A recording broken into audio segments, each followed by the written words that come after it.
High everyone, नमस्ते। Food and beverage नेपालमा यहाँलाई धेरै धेरै स्वागत छ।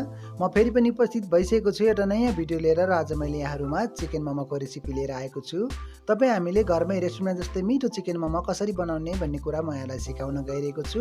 भिडियोको पुरा जानकारी पाउनको लागि यहाँले अन्तिमसम्म भिडियोलाई नछुटाइकन हेर्नुहोला।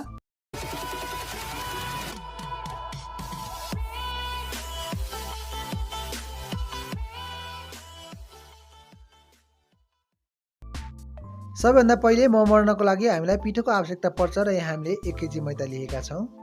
यसरी मैदा लिँदाखेरि चाहिँ हजुरहरूले कति किमा तयार गर्नुभएको छ त्यसकै आधारमा पिठो लिनुहोला। हामीले मोमो राम्रो बनाउनको लागि पिठो पनि राम्रो तरिकाले मुस्न जान्नुपर्ने हुन्छ। सुरुमा चाहिँ अब हामी यसमा थोरै पानी राख्छौँ। हामीले मोमोको पिठो मुस्दाखेरि चाहिँ जहिले पनि 2 स्टेपमा मुस्नुपर्ने हुन्छ। सुरुमा चाहिँ हामीले थोरै पानी राखेर पिठोलाई यसरी छोर्र बनाउने। हामीले पिठोलाई यस्तो छोर्र बनाइसकेपछि चाहिँ अब हामीले यसमा अरू पानी राखेर मुस्न सक्छौँ। हामीले अरू पानी राख्दाखेरि चाहिँ सकेसम्म पानी एकैचोटि अड्कल्यो भने चाहिँ हाम्रो पिठो एकदमै मोमो बनाउनको लागि पर्फेक्ट बन्छ। मोमो बनाउनको लागि मैदा चाहिँ सकेसम्म हजुरहरूले हाई क्वालिटीको लिनुहोला।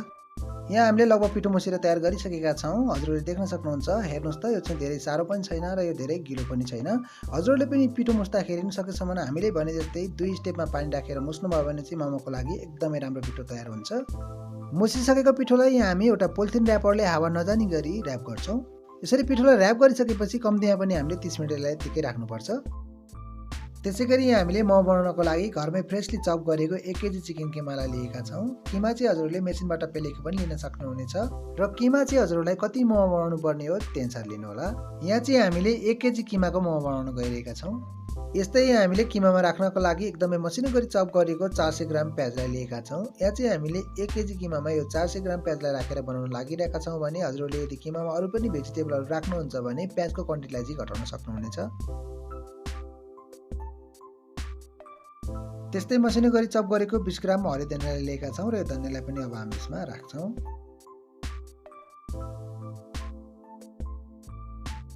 त्यसैगरी हामीले 20 ग्राम नुन लिएका छौँ। नुन चाहिँ हजुरहरूले आफ्नो स्वादअनुसार राख्न सक्नुहुनेछ र यो नुनलाई पनि यसमा राखौँ। त्यसैगरी हामीले 5 ग्राम ब्ल्याक पेपर लिएका छौँ, मरिचको धुलो। यो मरिचको धुलो लिँदाखेरि चाहिँ सकेसम्म हजुरहरूले प्याकेटको धुलो भन्दा पनि घरमै गेडा मरिच ल्याएर पिसेर बनाउनु भयो भने एकदमै राम्रो टेस्ट आउँछ। त्यसैगरी हामीले 3 ग्राम टेस्टिङ पाउडर लिएका छौँ, अजिनोमोटो। यदि हजुरहरूलाई चाहिँ अजिनोमोटो राखेको मन पर्दैन भने हजुरहरूले नराखी पनि बनाउन सक्नुहुन्छ। यहाँ चाहिँ हामीले यसमा थोरै राख्छौँ। यति कुरा राखिसकेपछि यसमा हामीले 1-2 चम्मच जति अदुवा लसुनको पेस्टलाई तेल अथवा बटरमा झानेर राख्यौँ भने पनि हाम्रो चिकन मोमोको लागि किमा चाहिँ रेडी हुन्छ। हजुरले यतिकै पनि चिकन मोमो बनाउन सक्नुहुनेछ। प्रायः जस्तो नेपालीहरूले चाहिँ मसलादार मन पराउने भएकोले यहाँलाई हामी नेपाली स्टाइलकै मोमो चाहिँ सिकाउन गइरहेका छौँ, जसमा चाहिँ यहाँ हामीले थोरै जिरा र धनियाको धुलोलाई लिएका छौँ। जिरा र धनियाको धुलो चाहिँ हामी यसमा लगभग टी स्पुनको 2 स्पुन जति राख्छौँ, अनुमानित 5-7 ग्राम। त्यसैगरी हामीले बिएमसीको चिकन मसला लिएका छौँ। यो चिकन मसलाले चाहिँ हाम्रो चिकन मोमोको टेस्ट एकदमै राम्रो बनाइदिन्छ, जो चाहिँ हामी यसमा टी स्पुनको 2 स्पुन जति राख्छौँ। त्यस्तै यहाँ हामीले थोरै गरम मसला लिएका छौँ, जसमा चाहिँ हामीले लौङ, सुकुमेल र दालचिनीलाई हालेर घरमै पिसेर तयार गरेका थियौँ र यो चाहिँ हजुरहरूले बजारमा पाइने बिएमसीको गरम मसला पनि लिन सक्नुहुन्छ र यो चाहिँ हामी टी स्पुनको 1 स्पुन राख्छौँ, अनुमानित यो चाहिँ 3 ग्राम जति रहेको छ। त्यसैगरी यसमा राख्नको लागि हामीले थोरै अदुवा लसुनको पेस्टलाई लिएका छौँ। यो चाहिँ लगभग 15 ग्राम जति रहेको छ र यसलाई चाहिँ हामी झानेर राख्छौँ। जसलाई झान्नको लागि हामीले बटर लिएका छौँ र यो बटर चाहिँ लगभग 30 ग्राम जति रहेको छ। बटर चाहिँ हजुरलाई चिलो कतिको मनपर्छ त्यही राख्नुहोला। यसको ठाउँमा चाहिँ हजुरले तेल पनि राख्न सक्नुहुनेछ। यहाँ हामीले हिट अन गरेर प्यान बसालेका छौँ र यो बटरलाई यसमा राख्यौँ। यहाँ चाहिँ हामीले अमुलको बटर लिएका छौँ। प्राय बटर चाहिँ चाँडै जल्ने भएको कारणले गर्दा चाहिँ हामीले यो बटर राम्रोसँग पुरा मेल्ट नभइकन चाहिँ यसमा अदुवा लसुनको पेस्ट राख्नुपर्छ। लगभग यो मेल्ट हुन लागिसकेपछि हामीले यो अदुवा लसुनको पेस्ट राख्यौँ र यो अदुवा लसुनको पेस्ट राखिसकेपछि चाहिँ हाम्रो सँगसँगै यो बटर पनि मेल्ट हुन्छ र यसलाई चाहिँ हामीले लगभग 30 देखि 40 सेकेन्ड जति मात्रै फ्राई गर्नुपर्छ। 30 देखि 40 सेकेन्ड जति फ्राई गरिसकेपछि हामीले यसमा राख्यौँ। अब चाहिँ हामी यसलाई मोल्छौँ। हामीले किमा मोल्दाखेरि चाहिँ केही समय लिएर यसलाई राम्रोसँग माडी मोल्नुपर्छ। हामीले किमालाई राम्रोसँग माडेर मोल्यौँ भने चाहिँ हाम्रो किमा पनि एकदमै जुसी भएर निक्लिन्छ। यहाँ चाहिँ हामीले यसलाई मोलिसकेका छौँ। हजुरले देखिरहनु भएको छ, हेर्नुहोस् त, यो चाहिँ यस्तो बनेको छ। यो चाहिँ एकदमै राम्रोसँग माटिसकेको छ। यति भइसकेपछि अब चाहिँ यहाँलाई हामी मोमो बनाउन सिकाउन गइरहेका छौँ। यहाँ हामीले मोमोको पिठो बेल्नका लागि एउटा साधारण चक्रा लिएका छौँ र यो पिठोलाई लियौँ। यो पिठोलाई चाहिँ अघि हामीले मुसेर राखेको पनि आधी घन्टा माथि भइसकेको छ र यो चाहिँ एकदमै राम्रोसँग सेट पनि भइसकेको छ। यसरी सेट भइसकेको पिठोलाई चाहिँ हामीले हल्का मार्दै यस्तो बनाउनुपर्छ। यस्तो बनाइसकेपछि चाहिँ अब चाहिँ हामी यसलाई काट्न गइरहेका छौँ। यहाँ चाहिँ हामीले एउटा साधारण चक्कुले यसलाई काट्छौँ। यसलाई काट्दाखेरि चाहिँ हामीले धेरै मोटो नपारिकन यस्तो लामो लामो पारेर काट्नुपर्छ। यसरी काटिसकेको एउटा टुक्रालाई ल्याउँ र बिस्तारै अब हामी यसलाई हातले मार्दै यस्तो गोलो बनाउँछौँ। यदि हामीले यसरी हातले मार्दा पनि यो गोलो भएन भने हजुरहरूले चक्लामा राखेर हातैले बेलेर पनि यसलाई गोलो बनाउन सक्नुहुनेछ। गोलो भइसकेपछि अब चाहिँ हामी यसको सानो डल्ला काट्न गइरहेका छौँ। यसरी डल्ला काट्दाखेरि चाहिँ हजुरलाई कत्रो साइजको मोमो बनाउनु पर्ने हो त्यो अनुसारको डल्ला काट्नु होला। यहाँ हामीले थोरै पिठोको डल्ला काटेर रेडी गरिसकेका छौँ। अब चाहिँ यहाँहरूलाई हामी मोमो फोल्ड गर्ने तरिका सिकाउन गइरहेका छौँ। मोमोको पिठो बेल्नका लागि हामीले एउटा साधारण जिआई पाइपलाई लिएका छौँ। यदि हजुरलाई चाहिँ जिआई पाइपले बेल्न आउँदैन भने हजुरले घरमा रहेको बेल्नाले पनि बेल्न सक्नुहुनेछ। र यहाँ हामीले एउटा पिठो लियौँ र यो पिठोलाई चाहिँ हामी यसरी थिच्छौँ। थिच्दाखेरि चाहिँ हामीले बिचको यो हस्किलाले थिच्नुपर्छ, यो चाहिँ गोल हुन्छ।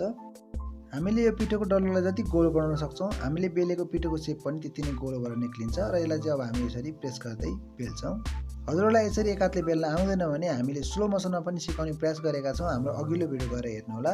हामीले यसरी बेलेको पिठो चाहिँ बिचमा बाक्लो र छेउछेउमा चाहिँ पातलो हुनुपर्छ। त्यस्तो भयो भने चाहिँ हाम्रो मोमो एकदमै राम्रोसँग पाक्छ। त्यस्तै गरी हामी अरू 2-4वटा पिठोलाई बेल्छौँ। यहाँ हामीले 3-4 पिस पिठोलाई बेलिसकेका छौँ। अब चाहिँ यहाँहरूलाई हामी मोमो फोल्ड गर्ने तरिका सिकाउन गइरहेका छौँ। जसका लागि यहाँ हामीले अघि तयार पारेको किमालाई लियौँ। किमालाई लिइसकेपछि हामीले पिठोलाई हातमा लिएर किमा राख्छौँ। चिकन मोमोको सेप बनाउनको लागि हामीले किमालाई पनि लाम्चो आकारमै राख्नुपर्ने हुन्छ। यसरी राखिसकेपछि 2वटा औँलाले यसरी हामीले यसलाई च्यापिसकेपछि यसलाई बिस्तारै हामीले तान्दै जोड्दै गर्नुपर्छ। यसरी तान्दै जोड्दै गर्दाखेरि हाम्रो पछाडिपट्टिको बुढी औँलाको भाग चाहिँ छर्नु हुँदैन, एकै ठाउँमा रहिरहनुपर्छ। यति भइसकेपछि हाम्रो चिकन मोमोको सेप यस्तो बन्छ। हेर्नुहोस् त हामीले कस्तो चिकन मोमोको सेप तयार गरेका छौँ। हामीले हाम्रो अघिल्लो भिडियोमा 3वटा मोमो फोल्ड गर्ने तरिकालाई स्लो मोसनमा सिकाउने कोसिस गरेका छौँ। यदि हजुरहरू मोमो फोल्ड गर्ने तरिका सिक्न चाहनुहुन्छ भने हाम्रो अघिल्लो भिडियो नछुटाइकन हेर्नुहोला।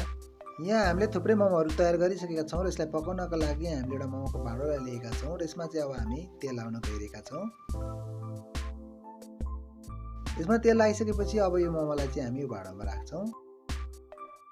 यो भाँडामा चाहिँ हामी अरू मोमोहरू पनि थपेर भरि गर्छौँ। भरि गरिसकेपछि यहाँ हाम्रो पानी तातिसकेको छ र पानी तातिसकेपछि चाहिँ अब हामीले तयार गरेको मोमोलाई यसमा राख्छौँ। हाम्रो मोमो राम्रोसँग पाक्नको लागि कम्तीमा पनि हामीले तातिसकेको पानीमा चाहिँ 7 मिनट जति चाहिँ मोमोलाई पकाउनु पर्ने हुन्छ। यहाँ हामीले मोमो पकाएको चाहिँ 7 मिनट भइसकेको छ र लगभग यो चाहिँ पाकि पनि सकेको छ। हेर्नुहोस् त, यो चाहिँ एकदमै राम्रोसँग पाकिसकेको छ र यसरी पाकिसकेको मोमोलाई हामी एउटा प्लेटमा निकाल्छौँ। यहाँ हामीले मोमोलाई एउटा प्लेटमा राखिसकेका छौँ र साथमा हामीले अचार पनि राखेका छौँ। हामीले यो मोमोको अचार अनि यो हट सस दुवै बनाउने तरिका युट्युबमा अगाडि नै अपलोड गरिसकेका छौँ। हाम्रो च्यानलमा गएर चेक गर्नुहोला। यति गरिसकेपछि चाहिँ अब हाम्रो चिकन मोमो पूर्ण रूपमा सर्भ गर्नको लागि तयार भइसकेको छ। यदि हजुरहरूलाई आजको हाम्रो चिकन मोमोको रेसिपी मन पर्यो भने लाइक र सेयर गरिदिनु होला। साथसाथै हाम्रो च्यानलमा नयाँ हुनुहुन्छ भने हाम्रो च्यानललाई सब्सक्राइब गरेर सँगै आउने बेललाई पनि बजाइदिनु होला।